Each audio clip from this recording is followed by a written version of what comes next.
let's talk about the elephant in the room.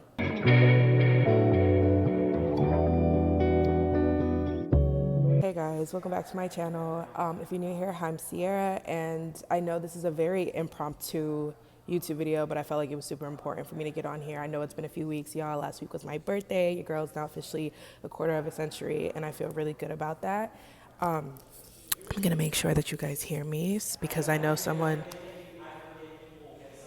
people are out here. And so first things first, I noticed that you guys really enjoy like my how-to videos, like how to build your own TV network, how to build your own record label. And I think it's really telling because I was really inspired this morning actually when I found out about the major layoffs happening at Atlantic Records and then also literally a few hours later, I found out how Lionsgate just closed the deal with Runway, the AI company, to train their previous content on models. And so I think right now with a lot of shifts happening on both sides of the spectrum, whether it's music, TV and film, just creativity in general, I feel like it's really important for creative people to understand like the position that they're in right now.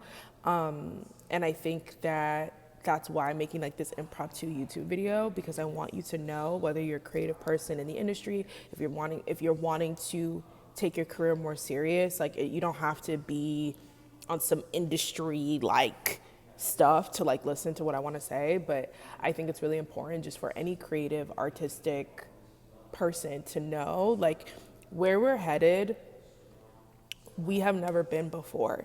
I think what a lot of people are missing when they are coming across these articles or coming across this news is like people are processing a lot of this shifting in a similar mentality of the past. And I don't want to get too philosophical, at least in this video, but I think it's really important for us to understand like where we're going, no one that's living has ever been. And I don't mean that just in the sense of like industry, like I mean that as just humanity, period. But like as human people, obviously, and as human beings, like we are shifting, like we're adjusting. And I think that's something that's super important.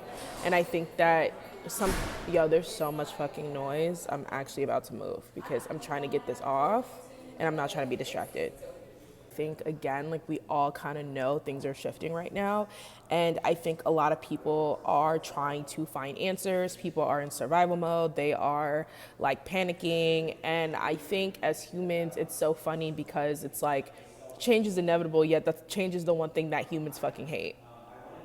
Sorry YouTube, don't take this video down. I'm not here to tell you guys like what to do, like I don't think that's my place as any human being. Like I think everyone has their own sovereignty and their own ability to do their own free will, but I will channel my dad in his favorite saying, LCD. It's like it's your life, it's your choice, it's your decision. Like whatever you decide to do is what you decide to do. But I think the elephant in the room that people don't want to discuss is that the future of creativity, especially because that's really what I'm focusing on in this video,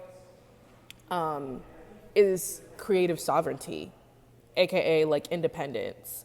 And the astro girly in me wants to get into the age of Aquarius and wants to get into like the things shifting, especially the planetary transits that are happening in 2025, which maybe I will get into my little astro content a little bit because it does affect how I see the world and how I navigate the world and how I perceive things. And I think more people should be more aware of that if that's something that y'all want to know about. But I think more importantly, because I know once I start talking about astrology, I get real passionate and then I start getting on these tangents, and I don't want to do that today. I just quickly wanted to get on here to let you guys know, like, there is no need to panic. Like, I think what we're witnessing is the things that we prayed for, like creatives, creative executives, artists, like we've always prayed for, like, oh, well, what if, the industry was going to be made for us? Like all these changes, like we want these industries and systems to change. And we're witnessing right now that change. And it's kind of like, I was talking to a friend of mine a few days ago when I was in LA actually for my birthday. And I was telling her, like, I think what's so interesting about what we're noticing right now is like everybody wants the industry to change because everyone knows that like there are certain flaws that are not sustainable, right? Like we kind of know like on the monetary side of things, like artists are not getting paid On the music side of things, there's not even a union. On the TV and film side of things, like creators feel like they're going to be replaced by their work. They need to make sure that they're protecting their likeness and not being replaced by AI. And like, there are all these like major concerns with all this newness. But I think the thing that people are missing is that new times require new mentalities and new strategies. As I'm discovering these new things, as I'm like navigating, like even with me, right? Like some of you guys know my story. Like I was let go from the record label I was working at back in 2023. And I decided like, okay, like I'm gonna create my own company. Like I think what people have to understand about this new timing in terms of new strategy and a new way of going about things is that, and y'all may not wanna hear this, but this is your internet cousin talking to you because I care and I just want you guys to win. It's kind of like, I'm gonna use this as an example. So think about the creative thing that you do, right? Like whether you're an artist, whether that be music, drawing, painting, graphic design, a writer, whatever you decide, whatever that fashion, like whatever that fulfilling thing is for you, like just keep that in the back of your mind when I say this example, right? So think about it in terms of like, you have a family recipe for pizza and you know that your family recipe for pizza is the best. Like you're just like, yo, like I make the best pizza in the world. I'm gonna make a pizza company. I'm gonna make a pizza shop, and because the world needs to experience how fire my family recipe of pizza is. Like everyone needs to know about it. And the thing is, in order for you to make a living and like really have a successful pizza company, you can't just be making pizzas. I hope y'all are following, right? You can't just be making pizzas in the back and then being like, okay, cool, yeah, we're gonna scale this pizza company and I'm gonna make a living off of selling pizzas. No, like you gotta learn customer service. You gotta learn, okay, well, where's the building? Where are we gonna sell the pizzas at? How much are we gonna charge for the pizzas? What kind of pizzas? Like, I think what is being required for creative people who wanna sustain themselves, and I'm not necessarily, and this video especially is not for the creative people who deem their success or measure their success by clout or like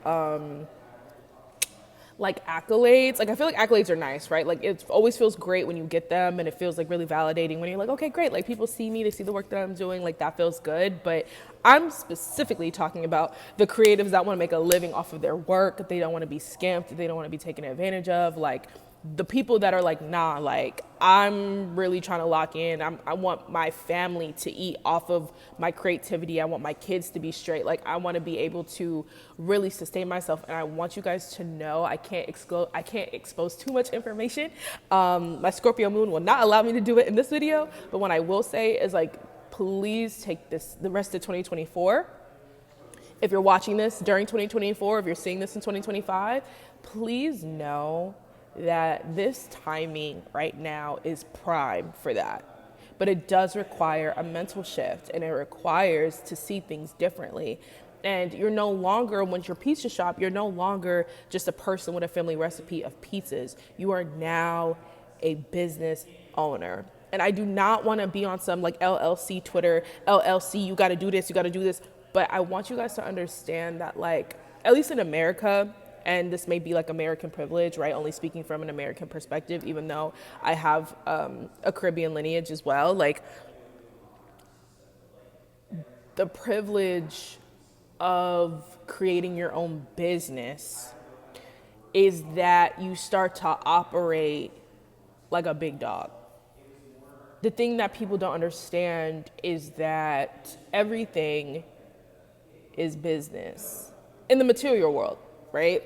In the material world, everything is business. And as someone who I have to balance between my creativity and my artistry and my business side, which for me, it's like kind of on the opposite. Like I've always been super creative, which is why I'm in branding and marketing and production. But I also am a businesswoman. So I understand like how to close deals and, you know, that type of stuff. But the thing is, like, everything is a business. Like, even when we think about the United States of America, it's a business. Like, when you talk about international relations, it's a business. Your apartment that you live in, it's a business. Your lease, it's a contract. Like, everything, your doctor's appointment, like that waiver that they sign, it's a contract. Like, everything is literally a business. And then when we get into IP and intellectual property, which is creatives' assets, which is I really want y'all to understand, at least in this time frame. So the songs that you write, the drawings that you draw, the short film that you wrote, it could be the video game that you designed, it could be the typography or the text that you designed, like whatever that is that you took from your mind and made that into something tangible and putting that out into the world. Not only is that alchemy, which we'll discuss in another video, I want you to know like those are assets, and understanding to use those assets to build wealth. Like our creativity / your IP, your intellectual property, is cultural currency, okay? Like these networks, these labels, these big companies, they are portfolios of IP. So in exchange for the resources, the connections, the funding, whatever, they're saying, yeah, we'll give you all these things, but we want to own your shit. And that's what people talk about in terms of selling your soul, making sure you own your stuff. And I think what people are missing, at least a lot of creatives, young execs, like I want y'all to know, and I cannot stress enough, like own your shit. Like this is now the time for us to do that. And I just want you guys to know, like, I just feel really passionate about this because like I see myself in a lot of these scenarios. So it's just like, I feel for the people that just got laid off. Like I feel for the creatives that, feel like their work that they worked on Lionsgate is going to be used without their licensing. They're not going to be able to monetize all those hours of work and now being trained by AI. You know, as someone who's also currently dealing with infringement on my intellectual property with one of my TV show concepts, like it's really frustrating when you realize that you've been violated and people want to steal your IP without permission. So I just want to let you guys know, like, yes, pay attention to what's happening. Don't panic, but just do your homework and just know that like everything's gonna be okay. But you have to ask yourself, like, what do you envision for yourself? And like use it to your advantage. Like honestly, this is even sometimes what I do. Like I'll ask ChatGPT, like break down like the record label model, or like break down like the TV network business model. Like how do they actually function? And then say, okay, well, if I'm a creative person, how can I create that for myself? And what are like platforms I can use in order for me to do that, and start there. Okay. But I just appreciate you guys so much. And that was just my little 2 cents. I felt this on my heart. And I'll see you guys next week. Bye.